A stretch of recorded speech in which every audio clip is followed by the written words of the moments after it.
बहुत ही एक interesting subject है, इस पे कई दफ़ा बात होती है, लेकिन जब भी बात होती है सबका इंटरेस्ट आ जाता है। नहीं जी, मैं एस्ट्रोलॉजी की बात नहीं कर रही, मैं उम्र की बात कर रही हूँ, यानी आपकी एज की बात कर रही हूँ।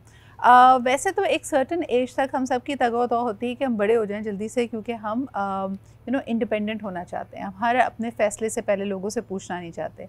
लेकिन अगर आप एशिया में रहते हैं और ख़ास तौर पर अगर आप पाकिस्तान में रहते हैं, तो ये तो कभी होने नहीं वाला, क्योंकि आप 32 साल के भी हो जाएं तो आपके पेरेंट्स बिल्कुल आपको ऐसे ही ट्रीट करेंगे जैसे आप 13 साल के या 12 साल के हैं। लेकिन on the other hand society आपको जज करती है। पाकिस्तान एक ऐसा मुल्क जहाँ पे 60% आबादी आपकी 30 साल की उम्र से कम है।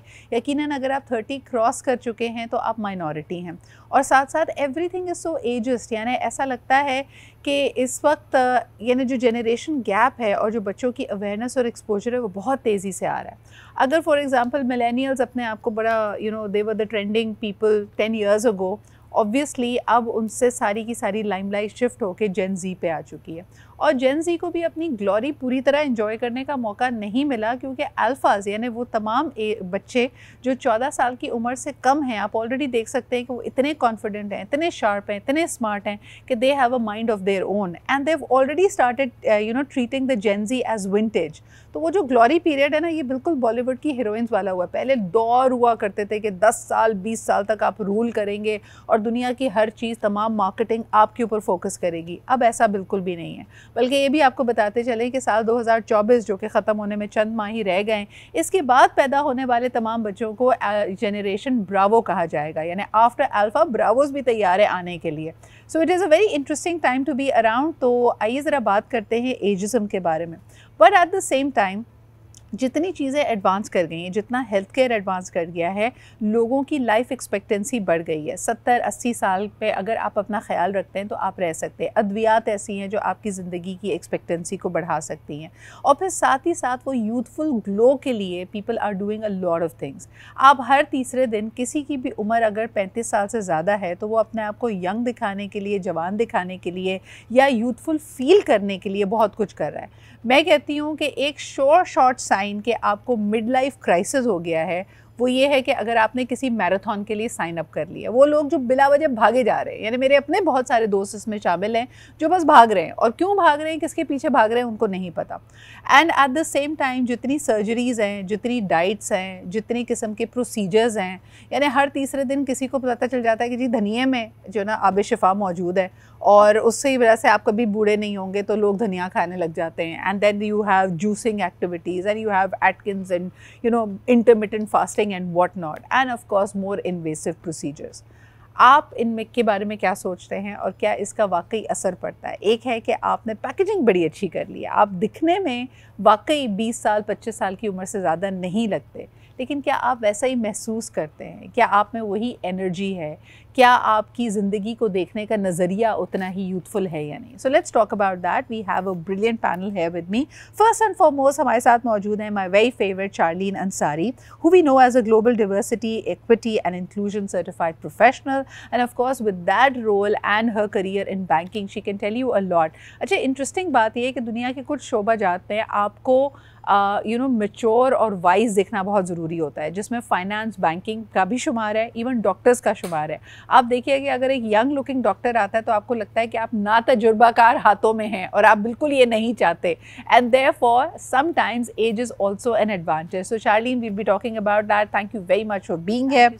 इसके अलावा जी शाजिया रहमान हमारे साथ मौजूद है, senior match maker. Life is very interesting because कल ही हमने इसके ऊपर एक सेगमेंट किया कि बहुत सारे लोग, तकरीबन 5500 ख़वातीन ने सिर्फ रवां साल में तलाक़ के लिए अप्लाई किया है इन लाहौर हाई कोर्ट। एंड हमारी एडवोकेट का कहना था कि कराची में ये नंबर कई गुना ज़्यादा है। तो वो जो एक नज़रिया था, and obviously all these people are not going to stay single forever, so multiple marriages, marrying at a later age, never marrying at all. By the way, Pakistan का 2005 का डेटा कहता है कि 3% ख़वातीन पाकिस्तान में ऐसे हैं जो कभी शादी नहीं करती, लेकिन अब ये नंबर भी कई गुना बढ़ गया है। So we'll explore that with her as well. बहुत शुक्रिया हमारे साथ मौजूद होने के लिए। Last but definitely not the least, doctor Ali Ajmal हमारे साथ मौजूद है, माहिर नफ्सियात हैं। बढ़ती उम्र के साथ साथ कई लोगों को लगता है कि हार्मोन्स और आपकी जो बायोलॉजी है वो बदलती है, जिसकी वजह से आपको चिड़चिड़ापन आता है, आपको गुस्सा ज़्यादा आता है, फ्रस्ट्रेट भी होते हैं। लेकिन क्या इसका ताल्लुक सिर्फ़ और सिर्फ आपकी हेल्थ से है या आपकी अनमेट नीड से है? कई दफ़ा उम्र बढ़ रही है लेकिन कई ख्वाब ही रह गए हैं, और कई दफ़ा लोगों को ये एहसास भी होने लगता है कि अब ये ख्वाब कभी पूरे नहीं हो सकते, तो वो भी फ्रस्ट्रेशन कॉज कर सकता है। Thank you very much for being here with us. सबसे पहले जी शाज़िया जी आपसे शुरुआत करते हैं। मुझे बताएं कि median age of getting married Pakistan में पिछले 10 सालों में बढ़ गई है, और ये इसके ऊपर डेटा मौजूद है कि पहले अगर मीडियन एज 21 साल की उम्र की होती थी, अब तकरीबन 24-25 साल की उम्र में जाके लोग शादी कर रहे हैं। And this I am talking about the urban और सब अर्बन एरियाज। ऑब्वियसली देही इलाकों में आज भी अर्ली एंड चाइल्ड मैरिजेस होती हैं। क्या कहेंगी अर्बन मैरिजेस में ये उम्र बढ़ने की वजह आप क्या देखती हैं? अच्छा, उम्र बढ़ने की वजह और शादी उसके साथ करने की वजह वालिदैन में एक्सेप्टेंस आ गई है और बच्चे करने को तैयार भी नहीं है।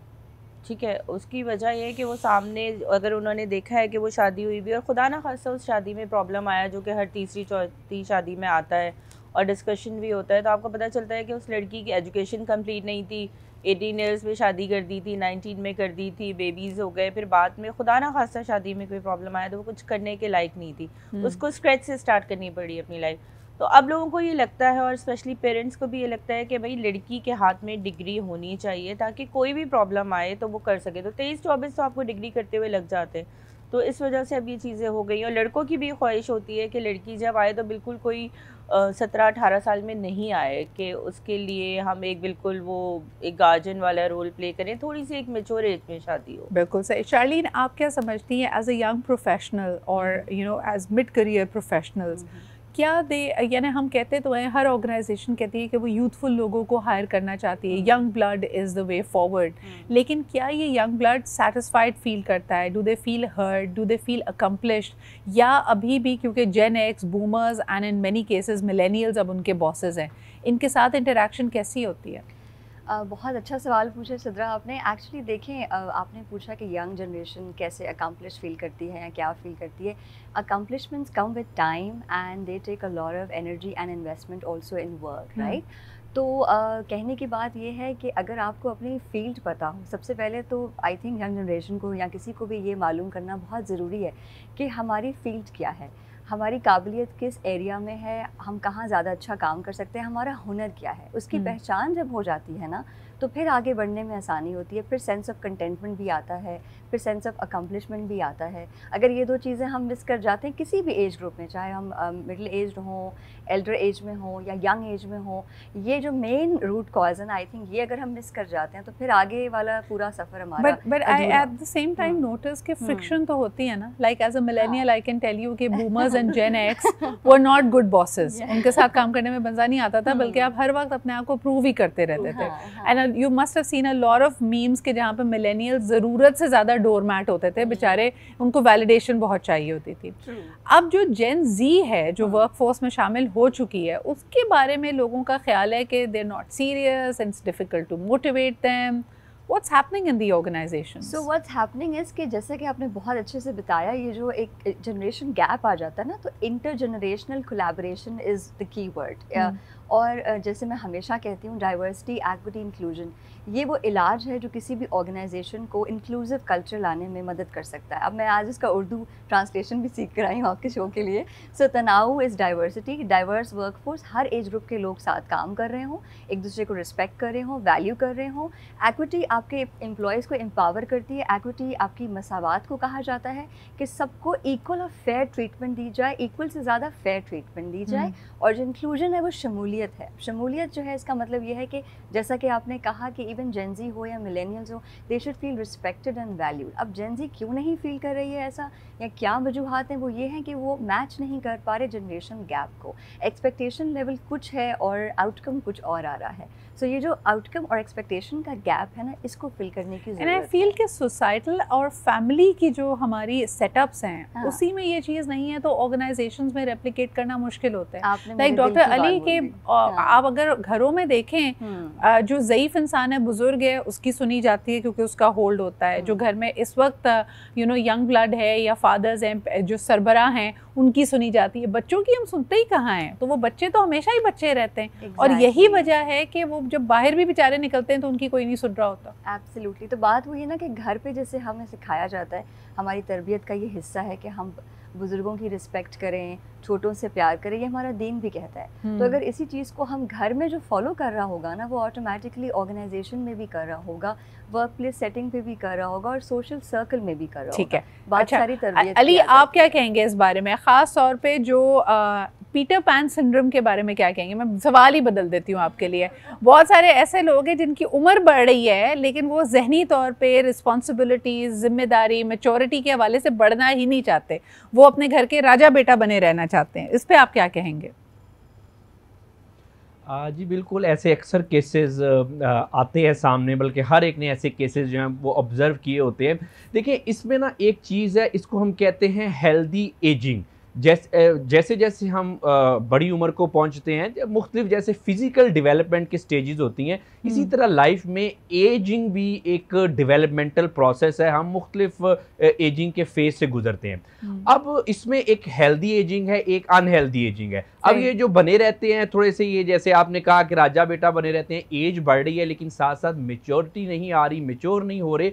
उसकी वजह यह है कि ये हेल्दी एजिंग नहीं है, वो किसी ना किसी लाइफ के फेज में स्ट्रक हैं। अब देखें कि एजिंग के हवाले से या अब हमारे रहन सहन या चाल चलन के हवाले से हमारे माशरे में मुख्तलिफ किस्म के स्टीरियोटाइप्स पाए जाते हैं। और ये सिर्फ यहाँ के माशरे में नहीं, ये सारी दुनिया में कुछ स्टीरियोटाइप हैं वो पाए जाते हैं कि अगर मेच्योर है तो ये इस तरह से बिहेव करो, अगर मेच्योर ये इस तरह से बिहेव करोगे तो ये मेच्योरिटी नहीं है। अब एक चीज़ हमने समझनी है कि एज जो है ये बिल्कुल एक नंबर है। अगर आप हेल्दी एजिंग के प्रोसेस से गुजर रहे हैं तो बाय द वे आप हर एज में हेल्दी रहेंगे, एक्टिव रहेंगे, खुश रहेंगे। ये आम तौर पे हमने अक्सर देखा है कि ये टिपिकली एज्यूम किया जाता है कि अगर यंग हैं तो यंग में जी एनर्जी लेवल बहुत अच्छा होगा, जैसे जैसे एजिंग होती जाएगी तो एनर्जी लेवल डाउन होगा। ऐसी बिल्कुल बात नहीं है।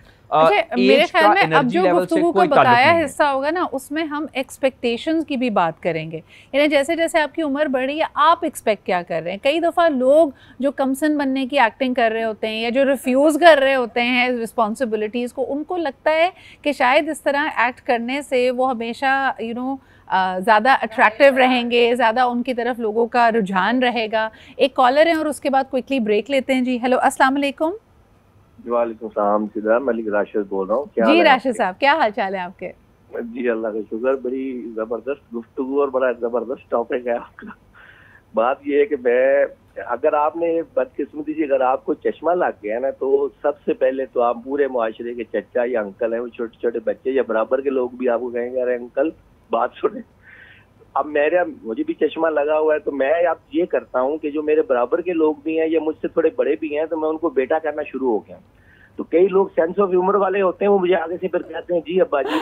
तो कई लोग सेंस ऑफ ह्यूमर वाले होते हैं तो वो समझ जाते हैं कि आप तंज कर रहे हैं। कई लोग उसको सुन ही लेते हैं। लेकिन आपने बड़ी ज़बरदस्त राशिद यहाँ पे बात की है।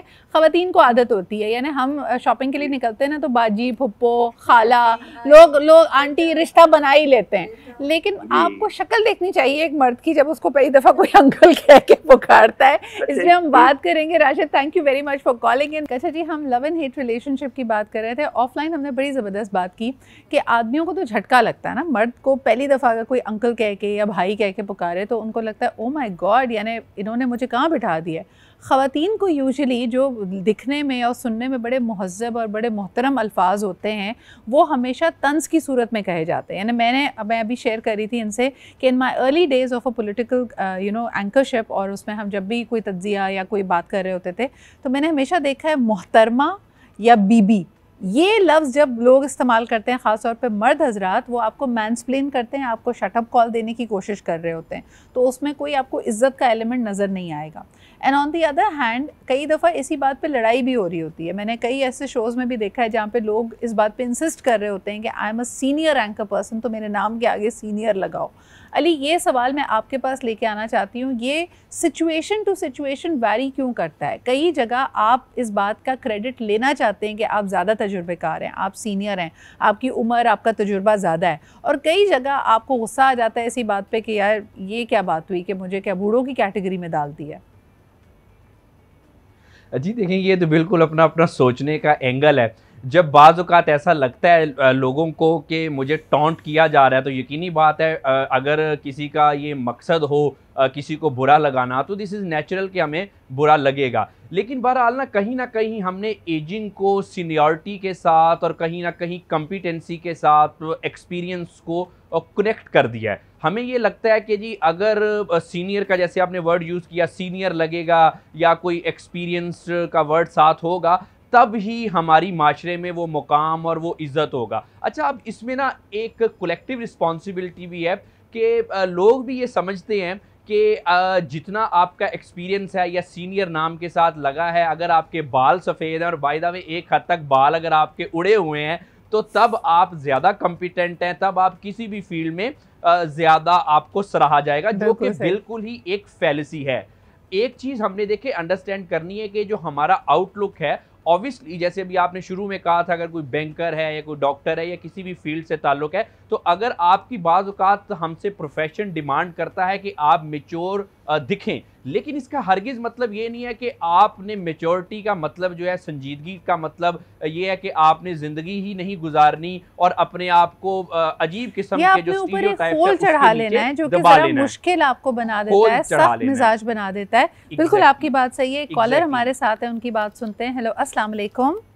वालेकुम अस्सलाम, गुड मॉर्निंग सुबह। गुड मॉर्निंग याया, क्या हाल चाल है आपके? अल्हम्दुलिल्लाह, यू ऑलवेज लुक यंग और हमेशा जवानी नजर आएंगी। Thank you so much. अच्छा सुबह, मैं खुद भी 60 इयर्स का हूँ, अल्लाह का शुक्र है, लेकिन सब दोस्तों में माशाल्लाह सब मुझे कहते हैं कि सब चेंज हो गए, तुम नहीं चेंज हो गए। तो मैं मतलब अल्लाह का शुक्र है, अपने आप को फिट रखता हूँ। लेकिन देखिए, जो मोस्ट इंपॉर्टेंट बात है ना बूढ़े नजर आने की, आप अपने यानी आप कहते हैं ना दिल को जवान रखें, आप कोई ना कोई अपने हॉबी लगा के रखें, कोई चीज इंगेज रखें अपने आप को, तब आप रहेंगे। अगर आप आइसोलेशन में चले जाएंगे, आप यू फील कि मैं यार बहुत बुरा हो गया, कुछ नहीं कर सकता। मैं तो अपने बच्चों को कहता हूँ, बिलीव मी, मैंने आपसे पहले भी कहा, मैं कोई ऐसी बात नहीं करता मेरे बच्चे जिससे कहें कि अब्बा छट आ गए, तो बी केयरफुल अबाउट दैट। मेरा सवाल शाजिया से ये, कभी I want to ask that कि देखिए, बातें कुछ ऐसी चीजें होती हैं, उम्र के तकाजे होते हैं ना, ठीक है, आप करें, अपने आप को फिट रखें, लेकिन कुछ उम्र के तकाजों के मुताबिक आपको चलना चाहिए। उसकी ग्रेस ऑफ दी एज यही होती है। और जो लोग इसको नहीं अप्लाई करते और वो ओवर स्मार्ट बनने की कोशिश करते हैं अपने एज से ज्यादा, तो कम दिखाने के लिए, तो वो उनको सूट नहीं करता। What about this? बिल्कुल सही, बहुत बहुत शुक्रिया याया कॉल करने के लिए। शाज़िया, क्या कहेंगी?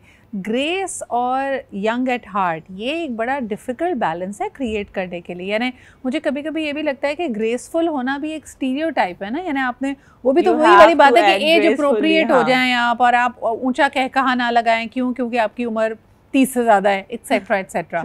क्या कहेंगी? बहुत सारी ख़वातीन में भी होता है, जैसे अब हम बात करें कि अच्छा जी आप 30s के बाद या 40s में आप रेड लिपस्टिक वेयर ना करें या ऐसे कोई ड्रेसेस ना पहने। लोग कहते हैं जी बूढ़ी गोरी लाल लगाम, अक्सर एक्ट्रेसेस के उस पर मैं कमेंट्स पढ़ी होती है। मुझे ऐसा लगता है कि आप जैसे लगना चाहते हैं आप वैसे लगें, दूसरे के पास ये इख्तियार नहीं होना चाहिए कि वो जज करे कि अच्छा जी आपने ये चीज़ बहुत ग्रेसफुली की या नहीं की। मतलब हम सिर्फ इसके लिए ग्रेसफुली एक्ट करते हैं, हम ये नहीं पहनते, हम ये नहीं करते, हम ऐसी किसी एक्टिविटी में पार्टिसिपेट नहीं करते जो हमारा दिल चाह रहा होता है, क्योंकि लोग बोलेंगे कि जी आप ग्रेसफुली एज नहीं कर रहे। लेकिन मुझे बताएं, मैंने एक बहुत पहले एक ऐड देखा था शाज़िया, जिसके अंदर ना एक खातून कोई कपड़े खरीदने जा रही होती है and she picks it up और अपने हस्बैंड को शो करती है, और मुझे पता नहीं, it has always stuck with me, और वो उसको पलट के कहता है थोड़ा यंग नहीं है? हाँ, तो आई मीन ये कपड़े यंग कैसे होते हैं? यानी आप कहना चाह रहे हैं कि certain fashions are only suitable for young people? Yes, हमने इसको वो कर दिया। देखें, अगर आप कभी इवन किसी शादी के लिए फंक्शन पे आप कुछ पहनना चाहें, तो सबसे पहले आपके घर में कहते हैं यार थोड़ा और वैसा कलर नहीं ले लें, थोड़ा सोबर सा, तो आप कहते हैं क्यों? क्या बुढ़ापा आ गया है क्या? तो मतलब मुझे अक्सर फील होता है, मैं कहती क्या मतलब, क्यों नहीं हमने फैशन को भी डब्बों में बांट दिया है कि कौन सा हमने उसको मुख्तलिफ उसमें बांट दिया कि ऐसे बाल सिर्फ यंग वाले करा सकते हैं या ऐसी चंक्स नहीं करवा सकते।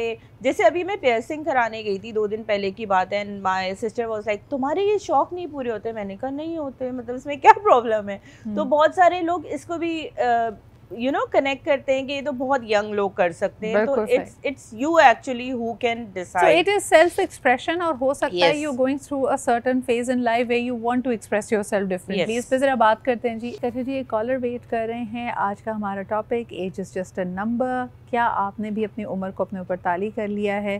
कॉलर से बात करने के बाद एक और चीज़ पे ज़रूर डिस्कस करना चाहेंगे कि क्या आपको पता है बायोलॉजिकली कहा जाता है देयर 2 टाइम्स जब आपकी एज बहुत वाज़े तौर पे नज़र आएगी। मिसाल के तौर पे कई लोगों को आप कहते हैं ना बड़े उम्र चोर हैं, इतने सालों से हम देख रहे हैं ये चेंज नहीं हो रहे। The 2 ages are 44 and 62। जब आप विजिबली एकदम आपका ढलना या आपके अंदर बायोलॉजिकली चेंजेस आएंगे, ये हार्मोन्स की अप एंड डाउन हो सकती है, आपकी स्ट्रेंथ कम हो सकती है, लेकिन दीज आर 2 स्पेसेस जहाँ पे आपको पता चल जाता है कि क्या हो रहा है। एक और सेइंग जिसको मैं अक्सर कहती हूँ कि eight 50 everybody is going to get a face they deserve। अगर आप हंसमुख रहे हैं, अच्छी ज़िंदगी गुजारी है, मुस्कुराते रहे, दूसरों के लिए आसानियाँ की हैं, तो आपके चेहरे पे 50 साल की उम्र पे भी एक सॉफ्टनेस होगी। लेकिन जो अगर आप एक करख्त मिजाज रहे हैं और आपने दूसरों की ज़िंदगी बड़ी अजीरन की है, तो आप कुछ भी लेपा पोती कर लें 50 साल की उम्र में वो भी दिखेगा आपके चेहरे पे। अच्छा जी, कॉलर से बात करते हैं। हेलो, अस्सलाम वालेकुम। वालेकुम अस्सलाम। कैसी हैं आप? मैं बिल्कुल ठीक ठाक। कौन साहिबा कहाँ से बात कर रही हैं? कराची से बात कर रही हूँ। जी मैम, क्या कहेंगी? मौजू बड़ा खूबसूरत है। हम जो है बकौल आपके, हम एशियाई माशरे के लोग हैं। यहाँ पे औलाद बड़ी हो तो बड़ी बेटी, बड़ा बेटा वो बड़े हो जाते खुद ही खुद, और फिर उन पे हालात और वाकयात जो हैं वो उम्रदारी कर देते हैं। और मेरा ऐसा मानना है कि जो शख्स अपने ऊपर हालात को नहीं तारी होने देते ना, वो रहते हैं हमेशा यंग और हमेशा बड़ी कुछ हैंडसम ना। लेकिन आपका कहा भी बिल्कुल ठीक है कि जब तुम दूसरों के लिए अच्छा करोगे तो तुम अच्छे रहोगे, अदरवाइज तुम्हारे चेहरे पे नजर आ ही जाएगा कि तुम कौन हो। अच्छा, ये तो बताएं कि अगर आपके इर्द गिर्द कोई ऐसा शख्स हो जो आपकी जिंदा दिली को स्नब करता हो या हर दफ़ा आपको उम्र का एहसास दिलाता हो, जैसे हमारे यहाँ अनफॉर्चुनेटली बड़े हस्बैंड्स को मैंने देखा है, उनको पता नहीं क्या मज़ा आता है, ख़वातीन सैलून से बेचारी वापस आ रही, फ़र्क तो कुछ पड़ा नहीं, वही शक्ल है, वही बाल हैं, इस किस्म के जो अजीब से तंजिया जुमले बोलते हैं, ऐसे लोगों से कैसे डील करना चाहिए? भाई उन्हें तो सिंपल से एक डायलॉग कहना चाहिए कि भाई हमारा दिल जवान है तो हम जवान है, कर लो जो करना है, हमारा दिल अभी भी जवान है, हम बच्चे ही हैं अभी भी। तो अपने आप को मेंटेन करना पड़ता है। अगर आप जीना चाहते हो तो मेंटेन होके ही जीना पड़ेगा। और दूसरी बात, ये जो उमर खाओ की जो बात है, वो लोग यार माशाल्लाह अल्लाह पाक ने उनको बनाया ही ऐसा है कि उनके सेटअप्स ही और होते हैं। हम लोग अजीब सी बात है, अजीब से वो उसमें अजीब दोहरे रवैये का शिकार हैं। वैसे बाय द वे एशियाई जो ममालिक हैं या फिर जो सिया फार्म लोग हैं, उनकी एजिंग बेहतर है। क्या आपने नहीं देखा कि जो सफ़ेद फार्म लोग होते हैं, जो कॉकेशियन लोग होते हैं, वो 20 साल की उम्र तक तो बड़ी उनकी बहुत खूबसूरती होती है और उनका एक जो ना कहना चाहिए जो पीक होती है उनकी जवानी की बहुत खूबसूरत है, लेकिन वो बहुत तेज़ी से ढलती है क्योंकि उनकी स्किन में रेजिस्टेंस नहीं है, elasticity and other reasons. But thank you very much for that call. Charlene, आप क्या कहेंगी, जो अगर आपके इर्द गिर्द, चाहे आपकी वर्क प्लेस हो, घर में लोग हों, उम्र का ताना दें या एहसास दिलाएं, this is obviously a back handed comment जिससे आपका कॉन्फिडेंस शैटर होता है, कैसे हैंडल करना चाहिए इसको? आई थिंक इस पे मैं एक बहुत अच्छा सा कोट है जो आपसे शेयर करना चाहूँगी। Laughter is limitless, imagination is forever and dreams are forever. तो हम लोग जो है ना, इसको लिमिट जो है ना, बैरियर जो है वो हमारे सारा यहाँ है, माइंड में है। अगर हम अपने जहन को ही इस चीज़ पे तारी ना करें एज को, क्योंकि एजिंग देखिए एक नेचुरल प्रोसेस है और इसको हम रोक नहीं सकते। आज के दिन के साथ हमारी ज़िंदगी से एक दिन कम हो गया, राइट, लेकिन हम इसको कैसे जी रहे हैं, जैसे अभी आप बता रही थी और कॉलर भी बता रही थी कि जितनी आप खूबसूरती से, खुशी से लोगों की मदद करते हुए जिएंगे, उतना हमारा आगे अच्छा रहेगा। इसको हैंडल करने का तरीका ये है कि आप इग्नोर करें, क्योंकि आप अगर लोगों की बातों में आना शुरू हो जाएंगे तो आपकी ज़िंदगी मुश्किल हो जाएगी। Can I correct and interject one thing? दूसरों का ख्याल रखने से आप ज्यादा जल्दी बूढ़े होते हैं। एग्जैक्टली वही ना उसकी बात है। आप इग्नोर यानी हमारे ख़वातीन का जो हशर नशर है ना, वो इसीलिए क्योंकि सुबह से लेके शाम तक वो दूसरों का ख्याल रखती है। आई थिंक वो लोग ज़्यादा बेहतर एज करते हैं जो अपना ख्याल रखते हैं, अपना ख्याल रखें और अपनी अपनी मेंटल हेल्थ को ठीक रखें। आजकल इतना ज़्यादा फोकस भी हो रहा है मेंटल हेल्थ पे, वो इसीलिए हो रहा है क्योंकि बीमारियां सारी वहीं से आती हैं। अगर हम लोग अपने आप से, वही वाली बात है कि आपका सेल्फ कंटेंटमेंट होना बहुत ज़रूरी है। आपके अंदर within of your own self अगर आप सेटिस्फाइड नहीं ना है तो फिर आप कभी खुश नहीं हो सकते। अच्छा, अगर आपको कोई कॉम्प्लीमेंट ना दे, और कई दफ़ा लोगों ने कहा है कि ये बड़ा ज़बरदस्त बात होती है कि आप अपने आप के बारे में, आपकी सेल्फ बिलीव क्या है। डॉक्टर अली, क्या आप लोगों को इस तरह की एफर्मेशंस की तरजीह देते हैं, उनको नसीहत करते हैं कि वो शीशे के या आईने के सामने खड़े होकर खुद अपने आप को कॉम्प्लीमेंट दें? जी बिल्कुल, खुद तो अपने आप को कॉम्प्लीमेंट हर बंदे को देना चाहिए। और बाय द वे हर शख्स का सेल्फ कॉन्सेप्ट और सेल्फ एस्टीम बेहतर होनी चाहिए। अगर किसी की बेहतर नहीं है तो अपने आप को इम्प्रूव करे। अब देखें, बात यह है कि हम एक्सटर्नल वैलिडेशन की तरफ जाते हैं कि जैसे भी आपने कहा कि किसी ने कमेंट कर दिया कि अच्छे नहीं लग रहे या अच्छी नहीं लग रही, तो हम उसको ज़रा हावी कर लेते हैं। असल में हमें ये चाहिए कि हम अपने आप को खुद कॉम्प्लीमेंट करें, खुद अपनी तारीफ़ किया करें, अपने आप को अच्छा जाना करें। देखिए, जैसे अल्लाह ताला ने आपके जिस्म में वाइटल ऑर्गन्स रखे हैं, किडनी है, हार्ट है, ये आपके लिए, आप आज के ऑनर हैं और आपके लिए वर्क करती हैं। इसी तरह से हमारा जो माइंड है वो भी हमारे लिए वर्क करना चाहिए। हमें अपने आप को प्रायोरिटाइज करना चाहिए। so beautifully said, जैसे शाज़िया जी, आईना अगर कहीं पे भी लगा हो और उसके सामने से आप गुजरे, इम्पॉसिबल है, ह्यूमनली पॉसिबल नहीं है कि आप उसको देख के अपने आप को चेकआउट ना करें। लेकिन जो शख्स अपने बारे में कम वर्थ रखता है वो क्रिटिकली देखेगा, उसको अपने बाल भी बुरे लगेंगे, अपने चेहरे में भी खामियां नज़र आएंगी। और जो अपने आप से मोहब्बत करता है उसको हर उम्र में एक खूबसूरत शख्स नज़र आएगा उस आईने में। मुझे ऐसा लगता है कि आपको अपने अंदर के बच्चे को ज़िंदा रहने देना चाहिए। वो जो हमारे अंदर एक होता है ना, अब ये हो गया, अब ये करेंगे, आप अपने आप को आईने में जैसे बच्चा देख के खुश होता है ना, आपको वैसे खुश होना चाहिए। आप सारी चीज़ों से आराम से पूरा दिन गुजर जाते हैं, चाहे आपके साथ के लोग हों, उनके बिहेवियर से, चाहे कोई वैलिडेट नहीं कर रहा हो कि आप अच्छे लग रहे हैं, आप बुरे लग रहे हैं, आप पे ये अच्छा लग रहा है।